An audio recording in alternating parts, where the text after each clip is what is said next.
د فیسبوک د آی ډي نوم به څنګه بدلو؟ ډیر داسې ملګري دي چې کله آیډیانې جوړوي نو په نوم کې ترې یو توری غلط شي او غواړي بیرته یې صحیح کړي، یا په یو نوم یې آی ډي جوړه کړې وي او غواړي چې نوم ورته بدل کړي.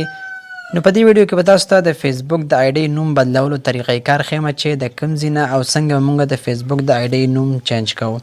نو راځئ په ویډیو کې درله مکمل طریقه ښیم. ویډیو د نورو ملګرو سره هم شریکه کړئ. او که څوک زموږ چینل ته په پیله ځل راغلي وي نو زموږ د یوټیوب چینل هم در سره سبسکرایب کړئ.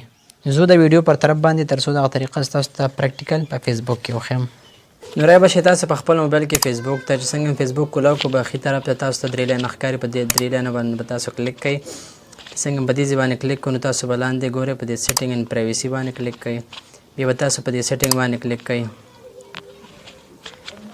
چې څنګه په دې باندې کلیک کړو نو ګورئ پرسونل ډیټیل تاسو ته ښکاري، په دې باندې به تاسو کلیک کړئ. چې څنګه کلیک کړو نو ته ګورئ پروفایلز، په دې پروفایل باندې به تاسو کلیک کړئ. دلته ګورئ موږ اکاونټ راواغست فرهاد خان، په دې باندې زه کلیک کوم. اوس ګورئ دلته چې اول اپشن نیم دی، په دې نیم باندې به تاسو کلیک کړئ.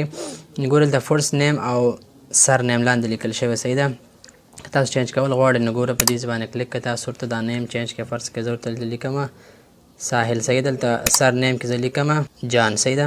نو ګورئ بره ما فرهاد په ساحل کو او سر نیم ورله جان کو. بیا په دې ریویو چینج باندې تاسو کلیک کړئ.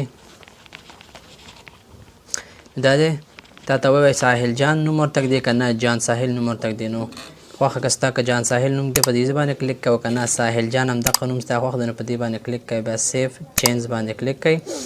نو ګورئ ستاسو نوم به موږ د آی ډي نوم دا چینج شو، صحیح ده. نو ګورئ راځو خپل د آی ډي نوم ته ګورو. نو ګوره دا دی ساحل جان زموږ د آی ډي نیم نوم چې کوم دی هغه چینج شو. نو په دغه طریقې سره تاسو خپل فیسبوک د آی ډي نوم چې کوم دی هغه د دې ځای نه چینج کولی شئ بالکل په اسانه طریقې سره. نو دغه لنډه طریقه او په دغه طریقې سره ځان ته د فیسبوک د آی ډي نوم چینج کړئ.